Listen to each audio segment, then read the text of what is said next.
اعوذ باللہ من الشیطان الرجیم بسم اللہ الرحمن الرحیم السلام علیکم ورحمۃ اللہ وبرکاتہ۔ کیا انسان کامل بننا ممکن ہے؟ آیت اللہ مرتضیٰ مطہری کی شورۂ آفاق کتاب انسان کامل میں ایک ایسی شخصیت کا نقشہ کھینچا گیا ہے کہ جو روحانی، اخلاقی، فکری بلندیوں پر فائز ہوتی ہے۔ اس سلسلے میں ہم آپ کے لیے لا رہے ہیں اس عظیم کتاب کا آڈیو بک آسان، جامع اور متاثر کن انداز میں۔ یہ ہے انسان کامل کا 7واں حصہ، اور پچھلے 6 حصوں کے لیے آپ پلے لسٹ بنام کامل انسان میں جا کر ملاحظہ کر سکتے ہیں۔ آج کامل انسان اور مختلف نظریات کے حوالے سے ہی بات ہوگی، لیکن اس کا آج حصہ دوم ہے۔ فلسفیوں کے نقطۂ نظر کے مطابق کامل انسان ایک طرح کا ہے، عرفا کے خیال میں ایک اور طرح کا، اور بہت سے جدید فلسفیوں کے نظریے کے مطابق ایک اور طرح کا۔ اس وقت ہم نے مختلف مکاتب کا اجمالی طور پر تعارف کرایا تھا، اور ان کے بارے میں تفصیلی بحث ہم بعد میں کریں گے۔ مکتب عقل، مکتب عشق، مکتب محبت، مکتب قدرت اور مکتب خدمت وغیرہ کے بارے میں نے اجمالاً عرض کی۔ آج رات ہم ان مکاتب میں سے ایک مکتب کے متعلق تفصیل کے ساتھ گفتگو کریں گے، اور اس مکتب کے مختلف حصوں کے بارے میں اسلام کا نقطۂ نظر بیان کریں گے۔ پچھلی نشست میں ہماری بحث مکتب عقل یعنی عقلیت پسندوں سے مخصوص تھی، لیکن آج کی نشست میں ہماری بحث کامل انسان کے متعلق مکتب عرفان و تصوف کے نقطۂ نظر کے بارے میں ہے۔ جیسا کہ ہم نے پہلے کہا کہ عرفان و تصوف کے نقطۂ نظر کے مطابق کامل انسان کے بارے میں بحث ہمارے لیے زیادہ اہمیت رکھتی ہے۔ کامل انسان کے متعلق ارسطو اور ابن سینا وغیرہ جیسے فلسفیوں نے جو کچھ بیان کیا وہ لوگوں میں قبولیت نہیں پا سکا، کیونکہ وہ محض ان فلسفیوں کا ایک قول تھا کہ جو فلسفے کی کتابوں کے متن میں آیا اور پھر وہاں سے باہر نہیں نکلا۔ لیکن مکتب عرفا و تصوف نے کامل انسان کے متعلق اپنا نقطۂ نظر لوگوں کے درمیان نظم و نثر دونوں ذریعوں سے پھیلایا ہے۔ عرفان و تصوف کی کتابیں خواہ وہ نظم میں ہوں یا نثر میں، وہ ان مطالب کو تمثیل اور شعر کی زبان میں بیان کرتی ہے۔ فلسفیوں کے مکتب کی طرح یہ مکتب بھی کچھ ایسے قابل قبول مطالب اور مسائل کا حامل ہے کہ جو اسلام کے نقطۂ نظر کے مطابق قابل قبول ہیں، لیکن اس کے باوجود بھی وہ تنقید سے مبرا نہیں، اور اسلام کا مطلوبہ کامل انسان اہل عرفان و تصوف کے مجوزہ کامل انسان کے ساتھ مطابقت نہیں رکھتا۔ جیسا کہ ہم نے پہلے کہا ہے کہ فلسفی تنہا عقل کو ہی انسان کی ذات اور جوہر سمجھتے ہیں، اور جو چیزیں عقل کے علاوہ ہیں وہ انسان کی ذات سے خارج ہیں، اس کے لیے صرف وسیلوں اور آلوں کا حکم رکھتی ہیں۔ یہ انسان کی سوچنے کی قوت یعنی انسان کی منطقی سوچ بچاؤ ہے۔ عرفا انسان کی عقل اور انسان کی فکر کو اس کی ذات سمجھتے ہیں، بلکہ وہ عقل اور فکر کو انسان کے لیے اعلیٰ خیال کرتے ہیں۔ وہ ہر شخص کی حقیقت اور ذات اس چیز کو سمجھتے ہیں کہ جسے وہ دل کہتے ہیں۔ حکیم اور فلسفی من کو وہ چیز سمجھتا ہے کہ جسے وہ عقل سے تعبیر کرتا ہے، اور عارف انسان کی واقعی من میں اس چیز کو سمجھتا ہے کہ جسے وہ دل سے تعبیر کرتا ہے۔ البتہ اس میں کوئی شک نہیں کہ ایک عارف جس چیز کو دل کہتا ہے، اس سے مراد گوشت کا وہ لوتھڑا نہیں کہ جو انسان کے بائیں جانب ہوتا ہے، بلکہ دل سے مراد انسان میں احساس، خواہش، غور و فکر کا مرکز ہے۔ عارف عشق اور احساس کو بہت اہمیت دیتا ہے کہ جو انسانی احساسات میں سب سے زیادہ قوی ہے۔ البتہ جس عشق کا عارف ذکر کرتا ہے وہ ہمارے عمومی عشق و محبت سے مختلف چیز ہے، جبکہ ہمارا عشق عام طور پر جنسی پہلو رکھتا ہے، لیکن ایک عارف کا عشق وہ عشق ہے کہ جو پہلے خدا تک بلند ہوتا ہے، کیونکہ عارف کا حقیقی معشوق خدا ہے۔ علاوہ ازیں جس عشق کا عارف ذکر کرتا ہے وہ صرف عارف تک ہی محدود نہیں، بلکہ عارف کا عقیدہ یہ ہے کہ عشق تمام موجودات عالم میں رچا بسا ہوا ہے۔ عرفانی کتابوں اور بعض فلسفیانہ کتابوں مثلاً اصفا میں اس کا جھکاؤ عرفان کی طرف ہے۔ فی سریان العشق فی جمیع الموجودات کے تحت ایک مستقل باب نظر آتا ہے، یعنی ان کا عقیدہ ہے کہ عشق ایک ایسی حقیقت ہے کہ جو وجود کے تمام ذرات میں جاری اور ساری ہے۔ اس ہوا میں بھی عشق ہے۔ اس کے علاوہ آپ جو کچھ دیکھتے ہیں وہ مجاز ہی مجاز ہے۔ اس حقیقت کے بارے میں مولوی مانوی ایک شعر کہتے ہیں کہ جس کا مطلب ہے عشق ایک سمندر ہے اور یہ زمین و آسمان سمندر کے جھاگ کی طرح ہے کہ جو پانی سے اس طرح محبت رکھتا ہے جس طرح زلیخا کو یوسف سے محبت تھی۔ یہ چیز مثنوی مولانا روم میں صفحہ نمبر 520 میں ہے۔ اس کے علاوہ حافظ شیرازی بھی اس حوالے سے کہتے ہیں کہ ہم اس دنیا میں دولت اور اقتدار حاصل کرنے نہیں آئے، ہمیں تو ایک حادثے کے باعث یہاں پناہ لینے آنا پڑا۔ اصل میں ہم راہ عشق کے مسافر ہیں اور اس کی خاطر ہی عدم سے وجود کے مرحلے تک پہنچے ہیں۔ یہ اشعار کتنے بلند پایا ہیں۔ حافظ کی یہ اشعار صحیفہ سجادیہ کے ایک جملے کا ترجمہ ہے، جیسا کہ حمد و ثنا کے بعد امام سجاد علیہ السلام فرماتے ہیں، خدا نے موجودات کو عدم سے پیدا کیا اور ابداع کیا۔ ابداع کے معنی یہ ہے کہ اس کے لیے پہلے سے کوئی نمونہ نہیں تھا، بعد میں اس نے ان موجودات کو اپنی محبت کی راہ پر ڈالا۔ صحیفہ سجادیہ دعائے اول۔ جیسا کہ حافظ شیرازی نے اوپر دی گئی ربائی میں کہا ہے کہ اصل میں ہم راہ عشق کے مسافر ہیں، اس کی خاطر ہی عدم سے وجود کے مرحلے تک پہنچے ہیں۔ جب عرفا یہ کہتے ہیں کہ انسان میں اور تمام دنیا میں ایک سے زیادہ حقیقت کا وجود نہیں ہے اور وہ ایک حقیقت عشق ہے، تو قدرتی طور پر سوال پیدا ہوتا ہے کہ پھر انسان کی حقیقت کیا ہے؟ ایک عارف کسی فلسفی کی مانند یہ نہیں کہتا کہ انسان کی حقیقت فکر ہے، بلکہ وہ کہتا ہے کہ انسان کی حقیقت اس کا دل ہے، اور دل وہی چیز ہے کہ جو عشق الہی کا مرکز ہے۔ پس یہاں عارف اور فلسفی میں ایک تفاوت ہے، اور وہ یہ کہ عرفان میں من وہ چیز ہے کہ جو عشق کرتی ہے، نہ وہ کہ جو فکر کرتی ہے۔ جب انسان کامل انسان کے مقام پر پہنچنا چاہے تو فلسفی کے نقطۂ نظر کے مطابق اسے کن ذرائع کے ساتھ جانا چاہیے؟ وہ کہتا ہے منطق کے ساتھ، منطق کے پاؤں کے ساتھ، استدلال کے سہارے کے ساتھ، قیاس کی مدد کے ساتھ، صغرا اور کبرا کی ترتیب دینے، سوچنے سمجھنے اور ان مقدمات کے نتیجے تک پہنچنے کے ساتھ انسان کامل انسان کے مرتبے تک جا پہنچتا ہے۔ لیکن یہاں عارف کا نظریہ کچھ اور ہے۔ عارف کے تصور میں دو حرف توحید اور نبوت کے علاوہ کچھ نہیں ہوتا، اور اس کا دل شک و شبے سے پاک ہوتا ہے۔ عارف حرف، سواد، مقدمہ، صغرا، کبرا، استدلال، نتیجے، ان کی بات نہیں کرتا۔ ان سب باتوں کے بجائے وہ کہتا ہے کہ تصفیہ نفس اور اصلاح نفس کرو، برے اخلاق کو اپنے آپ سے دور کرو، جہاں تک ممکن ہو غیر حق کی جانب سے اپنی توجہ ہٹاؤ، نیز اپنے خیالات پر زیادہ سے زیادہ قابو پاؤ۔ تمہارے دل میں خدا کے علاوہ جو کسی دوسرے کا خیال آتا ہے تو وہ دیو ہے، یعنی کہ شیطان ہے۔ بس جب تک دیو وہاں موجود ہے، فرشتہ کہ جو خدا کا نور ہے وہ تیرے دل میں ہرگز نہیں آئے گا۔ حافظ شیرازی کہتے ہیں، میں اس بات پر آمادہ ہوں کہ ہاتھوں کو کام میں لگائے رکھوں تاکہ غم غلط ہو جائے۔ دل میں دو مخالف جمع نہیں ہوتے، جب شیطان وہاں سے نکلتا ہے تو پھر فرشتہ آتا ہے۔ اہل عقل کی صحبت اندھیری رات کی طرح ہے، تم صورت سے روشنی حاصل کرو کہ جو تمہارے اندر آئے۔ دنیا کے بے مروت عمرہ کے دروازے پر کب تک بیٹھے دیکھتے رہو گے کہ صاحب کب باہر آتے ہیں؟ جو صاحب نظر سالک ہے، اس سے طلب فیض ترک نہ کرو تاکہ تمہیں معرفت کا خزانہ مل جائے۔ یہ فارسی اشعار کی اردو میں ترجمہ ہے۔ ایک انسان کے کامل انسان کے مقام پر پہنچنے کے لیے یہ مکتب جو وسیلہ بتاتا ہے وہ اصلاح نفس، تصفیہ نفس اور خدا کی جانب توجہ ہے۔ انسان خدا کی طرف جتنی زیادہ توجہ کرے، غیر خدا کی جانب توجہ کو جتنا زیادہ اپنے ذہن سے دور کرے، جتنا زیادہ اپنے آپ کے اندر ڈوب جائے، باہر سے جتنا زیادہ اپنا رابطہ منقطع کرے، وہ اتنا ہی بہتر طور پر کامل انسان کے بلند مرتبے تک پہنچ سکتا ہے۔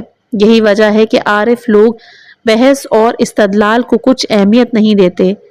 مولوی مانوی نے کہا، جس کا ترجمہ ہے، اہل منطق کا پاؤں لکڑی کا ہے اور لکڑی کا پاؤں بڑا ہی ناپائیدار ہوتا ہے۔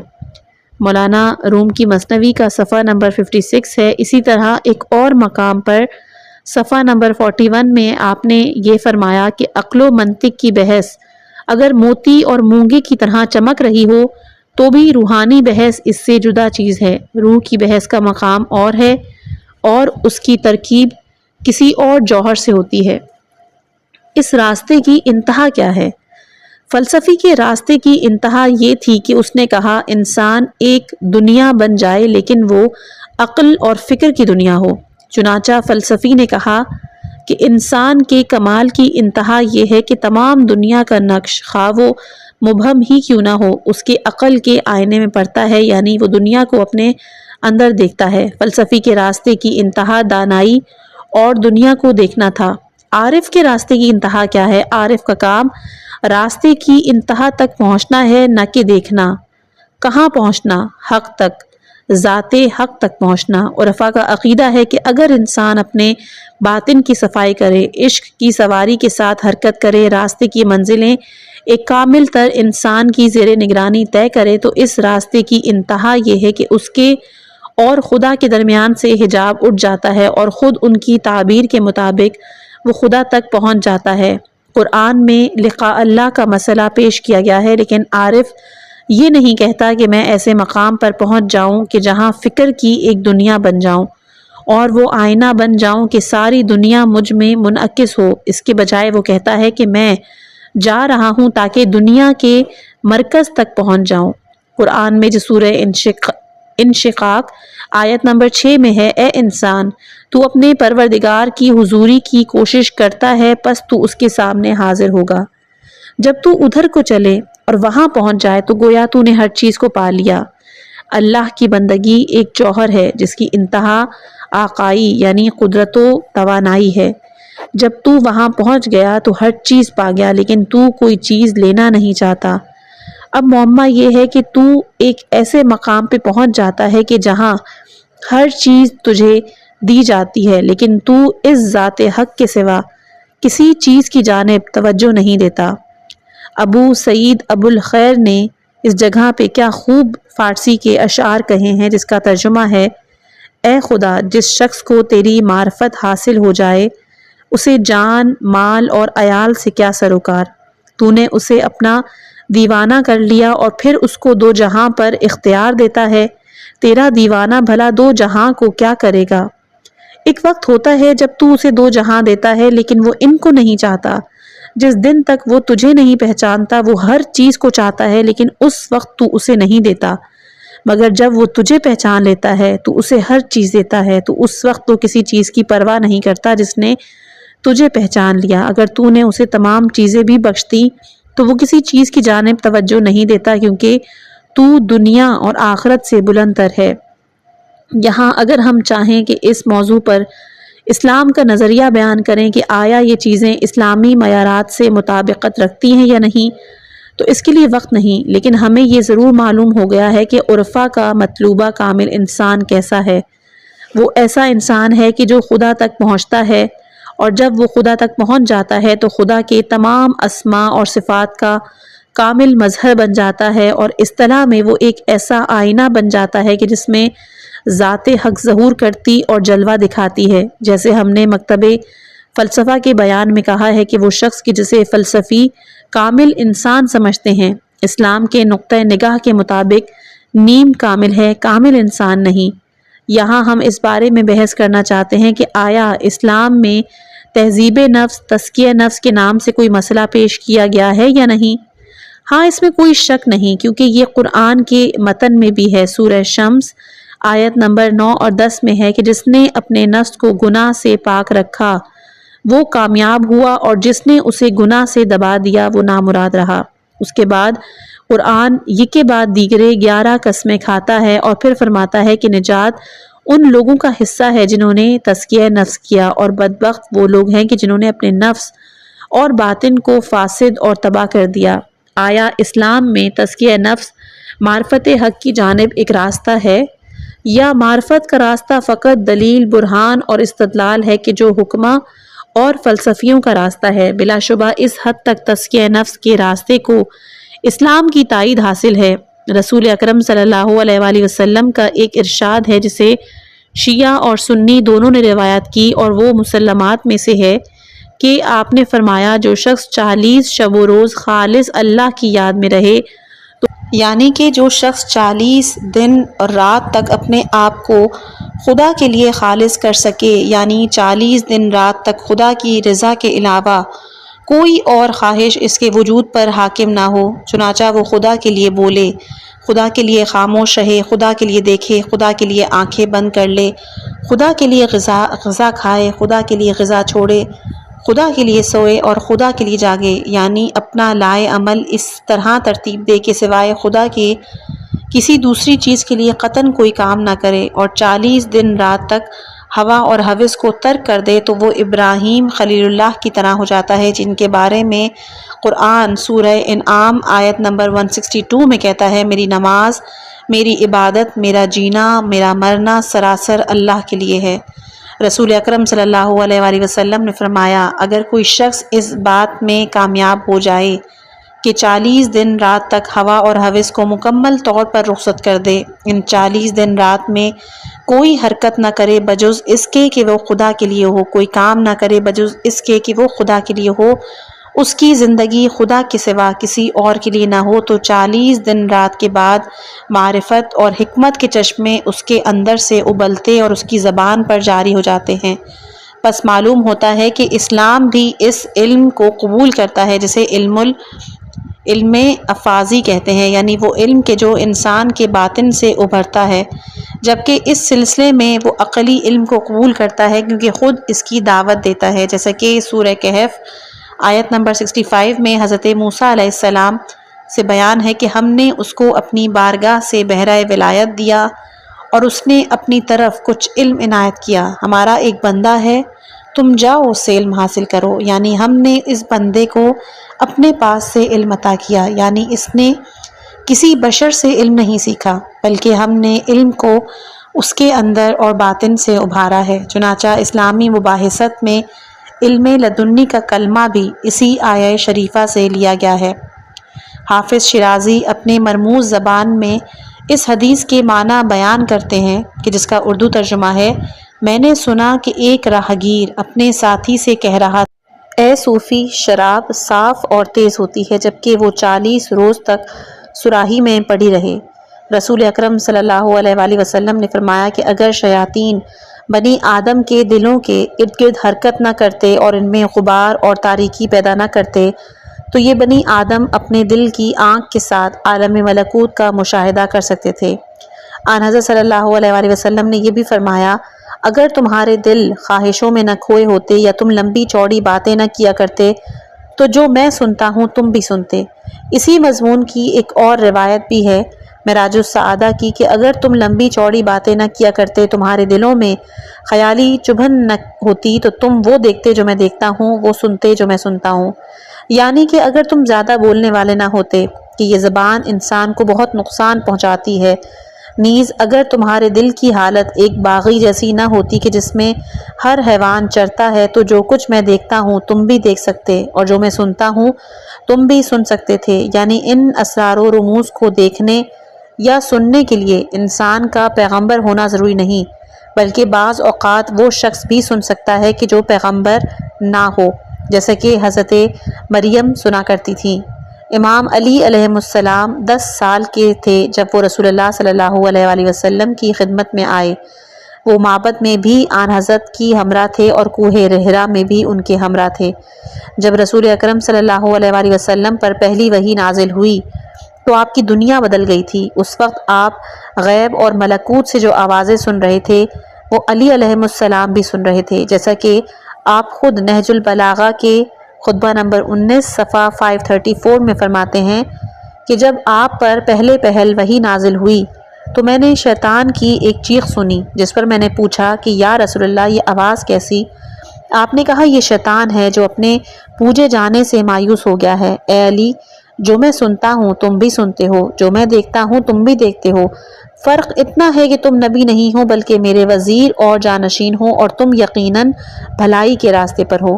لہٰذا نفس کی صفائی، اخلاص، ہوا اور ہوس کو دور کرنے کا اثر فقط یہ نہیں کہ یہ چیزیں انسان کے قلب کو صاف کرتی ہیں، بلکہ یہ اس سے بھی زیادہ اور بلند تر اثر رکھتی ہیں، اور وہ یہ ہے کہ انسان کے اندر سے علم اور حکمت کے سوتے پھوٹتے ہیں۔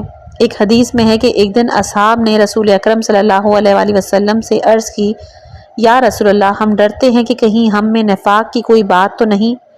آپ دیکھیے کہ وہ مومن لوگ تھے، لیکن انہوں نے اپنے اندر ایک ایسی حالت دیکھی کہ ان کے اندر خوف پیدا ہوا کہ کہیں ہم منافق نہ ہوں، ہمیں پتہ بھی نہ چلے۔ آن حضرت صلی اللہ علیہ وآلہ وسلم نے فرمایا کیوں؟ انہوں نے عرض کی اس لیے کہ جب ہم آتے ہیں آپ کی خدمت میں بیٹھتے ہیں، آپ باتیں کرتے ہیں، واعظ و نصیحت کرتے ہیں، خدا کے بارے میں گفتگو کرتے ہیں، قیامت کے بارے میں بتاتے ہیں، توبہ و استغفار کی بدولت ہم میں ایک بڑی اچھی اور بلند حالت پیدا ہوتی ہے، لیکن بعد میں جب ہم آپ کے حضور سے رخصت ہوتے ہیں، اپنی بیوی بچوں کے پاس جاتے ہیں، کچھ ان کے پاس بیٹھتے ہیں تو اچانک دیکھتے ہیں کہ ہماری پہلی حالت لوٹ آئی ہے، ہم وہی پہلے والے آدمی ہیں۔ یا رسول اللہ کیا یہ نفاق تو نہیں؟ آن حضرت صلی اللہ علیہ وآلہ وسلم نے کہا نہیں، یہ نفاق نہیں، نفاق دروئی ہے، اور جو کچھ تم کر رہے ہو اور جس کیفیت میں تم ہو وہ دو الگ حالتیں ہیں، یعنی بعض اوقات انسان کی روح بلند ہوتی اور اوپر جاتی ہے اور بعض اوقات نیچے آ جاتی ہے۔ البتہ جب تم میرے پاس ہوتے ہو، میری باتیں سنتے ہو تو قدرتی طور پر تم میں روح کی بلندی کی حالت ہوتی ہے۔ پھر فرمایا کہ میرے پاس تم جس حالت میں ہوتے ہو اگر اس حالت پر باقی رہو تو فرشتے آئیں تم سے مصافحہ کریں، پھر یہ کہ تم پانی کی سطح پر بھی چل سکتے ہو۔ یہ چیز اصول کافی جلد نمبر 2 باب احوال قلب میں لکھی ہے۔ یہ کہ اگر یہ حالت تم میں سے ایک ملکہ فطرت ثانیہ کی شکل میں باقی رہے تو تم ان مقامات پر پہنچ سکتے ہو۔ یہ بات یاد رکھنی چاہیے کہ ہماری عرفانی ادبیات کے جو آج کل دنیا کے ادبی شاہکاروں کا جز ہیں، ان میں جو خوبی ہے وہ اسلام کی بدولت ہے۔ اب استعمار کے کارندے جو جی چاہے لکھیں، لیکن وہ تمام لطف کے جو مولوی مانوی میں ہے، حافظ شیرازی میں ہے، سعدی میں ہے، ناصر خسرو میں ہے، غرض کی جو لطف و حلاوت ان سب میں ہے وہ اسلام کی بدولت ہے۔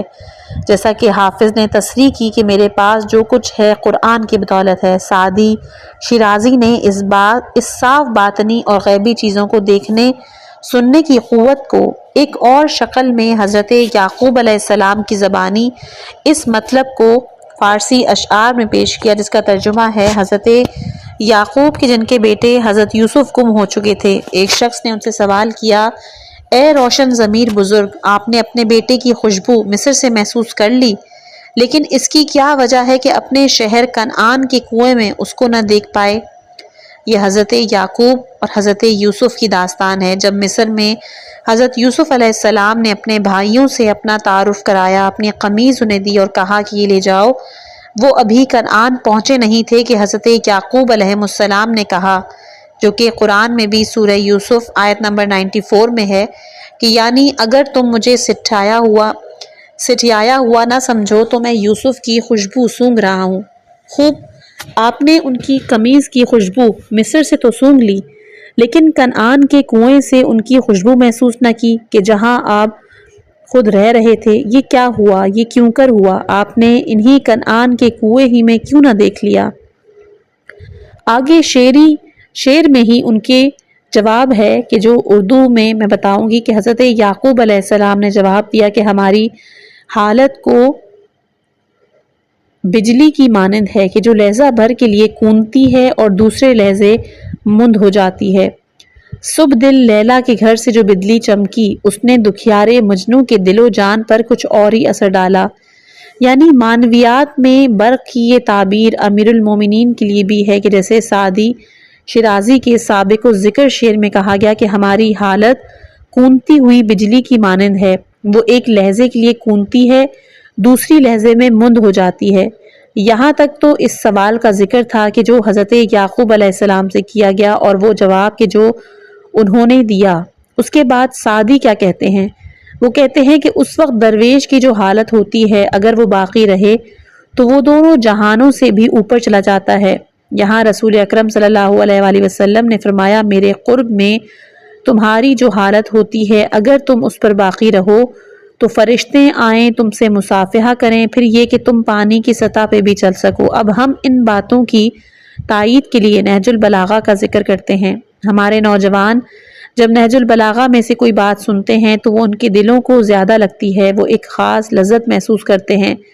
ہم نے کئی بار کہا ہے کہ خود نہج البلاغہ بھی امام علی علیہ السلام کی مانند ہے، کیونکہ انسان کا کلام خود اس آدمی کی مثل ہوتا ہے۔ کلام انسان کی روح کا نزول ہے، اس کی روح کی تجلی ہے۔ ایک پست روح کا کلام پست ہوتا ہے، ایک بلند روح کا کلام بلند پایا ہوتا ہے، ایک یک جہتی روح کا کلام یک جہتی ہوتا ہے اور ایک ہمہ جہتی روح کا کلام ہمہ جہتی ہوتا ہے۔ چونکہ امام علی علیہ السلام ایک جامع شخصیت ہیں، اس لیے ان کا کلام بھی جامع ہے۔ ان کے کلام میں عرفان، عرفان کی روح، فلسفہ، فلسفے کی روح، آزادی خواہی کی روح، شجاعت کی روح، اخلاق کی روح، مختصر یہ کہ آپ جو صفت بھی دیکھنا چاہیں اس کی مثال خود علی علیہ السلام ہے۔ جیسا کہ آپ اپنے ایک جامع کلام میں سالک کے متعلق فرماتے ہیں، نہج البلاغہ خطبہ نمبر 217 صفحہ نمبر 599، مومن نے اپنی عقل کو زندہ رکھا، اپنے نفس کو مار ڈالا، یہاں تک کہ اس کا ڈیل ڈول لاغر اور تنو نوش ہلکا ہو گیا۔ اس کے لیے بھرپور درخشندگیوں والا نور ہدایت چمکا کہ جس نے اس کے سامنے راستہ نمایاں کر دیا، اسے سیدھے راہ پر لے چلے۔ مختلف دروازے اس کو دھکیلتے ہوئے سلامتی کے دروازے اور دائمی قرار گاہ تک لے گئے۔ اس کے پاؤں بدن کے ٹکاؤ کے ساتھ امن اور راحت کے مقام پر جم گئے، کیونکہ اس نے اپنے دل کو عمل میں لگائے رکھا اور اپنے پروردگار کو راضی اور خوشنود کیا تھا۔ یوں سالک منزل بہ منزل بلند ہونے لگتا ہے، حتیٰ کہ اس آخری منزل پر پہنچ جاتا ہے کہ جو سلامتی کی منزل اور اس راستے کی انتہا ہے۔ اس بنا پر کامل انسان کے لیے ان حدود میں پہنچنے تک یہ سوال باقی رہتا ہے کہ وہ ایک سالک انسان ہے یا نہیں، کیونکہ کامل انسان کے لیے ضروری ہے کہ وہ ایک ایسا انسان ہو کہ جس نے تہذیب نفس اور تزکیہ نفس کر لیا ہو۔ اسلام کہتا ہے ہاں اس سے بھی کچھ بڑھ کر آیا، اسلام کا مطلوبہ کامل انسان ایک سالک انسان ہے۔ ہاں وہ اس دروازے سے اس دروازے تک، اس منزل سے اس منزل تک چلتا ہے، حتیٰ کہ وہ ایک دروازے تک پہنچتا ہے جسے باب السلامہ کہا جاتا ہے۔ آیا خدا سے قرب کی بات درست ہے؟ بلکہ اس میں شک نہیں کہ وہ ایک ایسی جگہ پہنچتا ہے کہ اس کے اور خدا کے درمیان کوئی بھی حجاب باقی نہیں رہتا۔ ہاں وہ اپنے خدا کو بغیر کسی حجاب کے دل کی آنکھ سے دیکھتا ہے، پھر وہ ہماری طرح کا نہیں ہونا چاہیے کہ مشہور قول کے مطابق آثار سے موثر تک پہنچے، جیسا کہ ہم آسمان کی طرف دیکھتے ہیں تاکہ خدا کا نشان پائیں، زمین کی طرف دیکھتے ہیں تاکہ خدا کا نشان پائیں، لیکن اس سالک اور کامل انسان کے لیے خدا اس درخت کے پتے اور اس زمین و آسمان سے زیادہ ظہور رکھتا ہے۔ امام حسین علیہ السلام بھی یہی فرماتے ہیں، الہی کیا تیرے سوا کسی اور کا ظہور ایسا ہے کہ جو تیرے لیے نہیں، حتیٰ کہ وہ تیرے لیے مظہر بنے؟ کیا تو اس وقت تک پوشیدہ اور اس کا محتاج ہے کہ کوئی رہنما تیری طرف رہنمائی کرے؟ کیا تو اس وقت تک دور ہے کہ کچھ نشانیاں تجھ تک رسائی کرائیں؟ وہ آنکھ اندھی ہو کہ جو تجھے نہیں دیکھتی اور ان نشانیوں پر نظر جمائے رکھتی ہے۔ ایک شخص نے امام علی علیہ السلام سے پوچھا، کیا آپ نے خدا کو دیکھا ہے؟ آپ نے کہا کہ میں نے جس خدا کو نہ دیکھا ہو اس کی ہرگز عبادت نہیں کرتا۔ پھر فرمایا، یہ خیال نہ کرنا کہ میں آنکھ سے دیکھنے کی بات کر رہا ہوں، خدا کسی ایک سمت بیٹھا ہے۔ اس خدا کو آنکھیں ظاہری طور پر نہیں دیکھتی، لیکن دل اسے ایمان کی حقیقتوں کے ساتھ دیکھتے ہیں۔ میں نے اسے ظاہری آنکھ سے نہیں بلکہ دل کی آنکھ سے دیکھا اور اس کا مشاہدہ کیا۔ اس حد تک عرفا کے مجوزہ کامل انسان کی اسلام کی جانب سے تائید کی جا سکتی ہے، لیکن مکتب عرفان کی طرف سے ایک چیز کی تحقیر کی گئی ہے اور اسلام اس کے ساتھ موافق نہیں۔ عرفان میں علم اور عقل کی بہت تحقیر کی گئی ہے۔ اسی دلیل کی بنا پر عرفان کا مجوزہ کامل انسان ایک نیم کامل انسان ہے۔ اسلام جہاں دل کو قبول کرتا ہے وہاں عقل کی بھی تحقیر نہیں کرتا، جہاں دل کو قبول کرتا ہے وہاں عشق کو بھی قبول کرتا ہے اور سیر و سلوک کو بھی قبول کرتا ہے، لیکن وہ عقل، فکر، استدلال اور منطق کی تحقیر کرنے پر ہرگز تیار نہیں۔ وہ ان کا بے حد احترام کرتا ہے۔ یہی وجہ ہے کہ فروغ اسلام کے بعد کی صدیوں میں ایک ایسا گروہ بھی پیدا ہو گیا کہ جس نے دل اور عقل کو ساتھ ساتھ رکھا ہے۔ چنانچہ شیخ اشراق شہاب الدین سہروردی کا تقریباً یہی راستہ ہے، اور ان سے پہلے صدر المتحالین ملا صدرہ شیرازی کہ جو ان لوگوں میں سے ہیں کہ جو قرآن کی پیروی کرتے ہوئے عقل اور دل دونوں راستوں کا احترام کرتے ہیں۔ وہ یہ نہیں چاہتے کہ بو علی سینا کی طرح دل کے راستے کی تحقیر کریں، اور یہ بھی نہیں چاہتے کہ بعض عرفا اور صوفیوں کی طرح۔ یہاں پہ بس اس بات کو مد نظر رکھیں کہ بو علی سینا نے کچھ مدت کے بعد دل یعنی عشق کے راستے کی تحقیر کا نظریہ ترک کر دیا تھا۔ بس معلوم ہوا کہ اسلام اس بات سے موافق نہیں کہ علم، عقل اور عشق کی تحقیر کی جائے، لہٰذا اس تحقیر کو اسلام کی تائید حاصل نہیں۔ قرآن کا مطلوبہ کامل انسان وہ ہے کہ جس نے عقلی کمال بھی پیدا کیا ہو اور عقلی کمال بھی اس کی شخصیت کا جز ہو۔ ایک اور مسئلہ کہ جو عرفان کے کامل انسان میں ہے اور اسلام اس کی تائید نہیں کرتا، وہ یہ ہے کہ عرفان میں انسان کا جھکاؤ فقط اندر کی طرف ہے، یعنی باہر کا جھکاؤ اس اندر کے جھکاؤ میں دب گیا ہے۔ اس میں انفرادی پہلو زیادہ نمایاں ہے اور اجتماعی پہلوؤں کے کہیے کہ تقریباً مٹ گیا ہے اور اس کا رنگ پھیکا پڑ گیا ہے۔ عرفان کا مجوزہ کامل انسان ایک اجتماعی انسان نہیں، وہ ایک ایسا انسان ہے کہ جو فقط اپنا سر اپنے گریبان میں ڈالے رکھتا ہے اور بس۔ لیکن اسلام کا مطلوبہ کامل انسان دل و عشق، سیر و سلوک، علم افاضی اور معنوی اور تہذیب نفس کے بارے میں تمام تر باتوں کی تائید کرتے ہوئے اپنے سے باہر بھی جھانکتا ہے، معاشرے کی طرف متوجہ رہتا ہے، ہمیشہ اپنے گریبان میں نہیں ڈالے رکھتا۔ اگر وہ رات کو اپنا سر گریبان میں ڈالے رہتا ہے، دنیا اور مافیا کو فراموش کرتا ہے، تو دن کے وقت معاشرے کے درمیان سرگرم عمل بھی رہتا ہے۔ حضرت امام مہدی علیہ السلام کے اصحاب کی تعریف یوں کی گئی ہے، اور وہ ہمارے لیے کامل مسلمان، کامل انسان کے نمونے ہیں۔ ان کے متعلق بہت سی روایات ہیں، جیسے کہ سفینۃ البحار میں ہے، وہ رات کے وقت مست راہب اور دن کے وقت شیر نر ہیں۔ اگر آپ رات کو ان سے ملنے جائیں تو آپ کچھ راہبوں سے ملنے جاتے ہیں تو جو پہاڑی کی ایک غار میں رہتے ہیں، انہیں عبادت کے علاوہ کچھ نہیں سوچتا، لیکن دن کے وقت وہ شیر نر ہوتے ہیں، یعنی رات کے راہب اور دن کے شیر۔ خود قرآن مجید سورہ توبہ آیت نمبر 112 میں ذکر کرتا ہے، یہ لوگ توبہ کرنے والے، عبادت کرنے والے، حمد کرنے والے، باطن میں سفر کرنے والے، رکوع کرنے والے، سجدہ کرنے والے، نیک کام کا حکم دینے والے، برے کام سے روکنے والے اور خدا کی حدوں کی حفاظت کرنے والے ہیں۔ اے رسول، مومنین کو خوشخبری دے دو۔ اس آیت میں توبہ کرنے والے سے سجدہ کرنے والے تک تمام پہلو انسان کے باطن سے تعلق رکھتے ہیں، اور پھر اس کے بعد قرآن کہتا ہے کہ وہ نیک کام کا حکم دینے والے اور برے کام سے روکنے والے ہیں۔ گویا باطن کے بعد وہ فوراً ان کے باہمی تعلقات اور معاشرے سے اس کے رابطے کو بیان کرتا ہے۔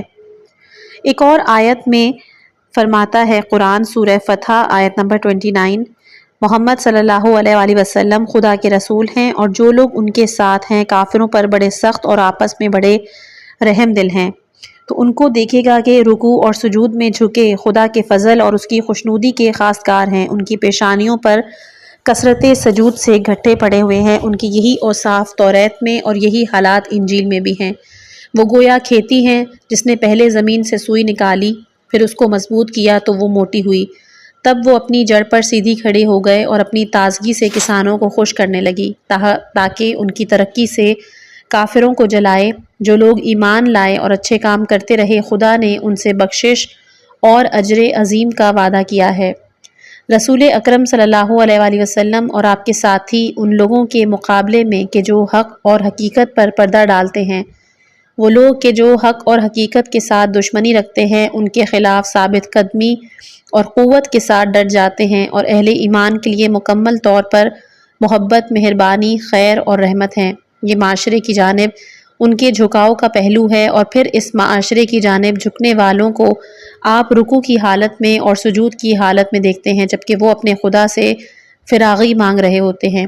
جو کچھ ان کے پاس ہے اس پر قانے نہیں، بلکہ بار بار زیادہ طلب کرتے ہیں، حق تعالیٰ کی رضا چاہتے ہیں۔ یعنی وہ ایسے لوگ نہیں کہ جو دنیا جمع کرنا چاہتے ہیں، بلکہ حق تعالیٰ کی رضا چاہتے ہیں، کیونکہ خدا کی رضا ان کے لیے ہر چیز سے ارفع و اعلیٰ ہے۔ آپ ان کے چہروں پر عبادت اور سجدوں کے آثار دیکھتے ہیں۔ یہ ایک اور نقطہ ہے کہ جہاں تصوف کے کامل انسان میں ذوف نظر آتا ہے۔ البتہ مکتب عرفان کے بہت سے پیش رو کہ جو اسلامی تعلیمات کے سخت پابند تھے، انہوں نے اس کی جانب توجہ دی اور اپنے کلام میں اس کی جانب اشارہ کیا ہے، لیکن بعض اوقات اس پہلو میں کم و بیش افراد پیدا ہو گئی اور اندر کی جانب جھکاؤ اس حد تک پہنچ گیا کہ باہر کی جانب جھکاؤ معدوم ہو گیا، مگر اسلام اس چیز کی تائید نہیں کرتا۔ ایک اور پہلو بھی ہے کہ جس کا تعلق نفس کشی سے ہے۔ ہماری اسلامی تعبیرات میں نفس کشی کا لفظ نہیں، اس کے بجائے ہمارے پاس موتو قبل ان تموتو کی تعلیم ہے، یعنی مرنے سے پہلے مر جاؤ۔ اس میں تہذیب نفس کی جانب اشارہ ہے اور اس کی غرض نفس کی اصلاح ہے، تاہم شعراء کی تعبیروں میں نفس کو مارنا اور نفس کشی کا ذکر زیادہ آتا ہے۔ اس ضمن میں کچھ دوسرے الفاظ بھی ہیں کہ جن کا مطلب اپنے آپ کو توڑنا، اپنے آپ کو مارنا ہے۔ چنانچہ ہمارے عرفان میں خود بین نہ ہونے، خود پسند نہ ہونے، خود خواہ نہ ہونے کے موضوع پر اتنا زور دیا گیا ہے کہ اسلام کا وہ بنیادی نقطہ غفلت کا شکار ہو گیا جسے ہم کرامت نفس سے تعبیر کرتے ہیں۔ یہ اس بارے میں کسی حد تک مفصل بحث ہے، اور جیسا کہ میں نے تقریر کے شروع میں کہا تھا کہ عرفا نے کامل انسان کے بارے میں جو بحث کی ہے وہ بہت شیریں ہیں، کیونکہ انہوں نے نظم و نثر کی ادبی زبان میں اپنا نظریہ کھل کر بیان کیا ہے اور پھیلایا ہے، لہٰذا اس کا ہمارے معاشرے کے مقدر پر بہت بڑا اثر پڑا ہے۔ چنانچہ اکثر و بیشتر ہم اس بلند پایا اور عالی قدر انسان یعنی کامل انسان کو ویسا ہی سمجھتے ہیں جیسا کہ عرفا نے متعارف کرایا۔ بس ضروری ہے جس بلند مرتبہ انسان کو عرفا نے متعارف کرایا ہم اس کے بارے میں قدرے کھل کے بحث کریں۔ میں نے اس وقت جو گفتگو کی اس کی غرض یہ تھی کہ میں آپ سے عرض کروں کہ یہ ایک اور کمزور نقطہ ہے۔ انشاءاللہ کل رات میں اس موضوع کے کچھ دوسرے حصوں پر بھی یہ کتاب نہ صرف ہمارے فہم و شعور کو بڑھاتی ہے بلکہ ہمیں خود کو بہتر بنانے کی تحریک بھی دیتی ہے۔ اگلے حصے کے لیے چینل کو سبسکرائب کریں اور اس علم کو دوسروں تک پہنچانے میں ہمارا ساتھ دیں۔ آخر میں دعا ہے کہ اللہ تعالی ہمیں بھی ان صفات کو اپنانے کی توفیق عطا فرمائے کہ جو ایک انسان کامل کی پہچان ہے، ہماری فکر، عمل اور نیت کو خالص بنا دے اور ہمیں اپنی رضا کے راستے پر گامزن فرمائے۔ آمین۔ السلام علیکم ورحمۃ اللہ وبرکاتہ۔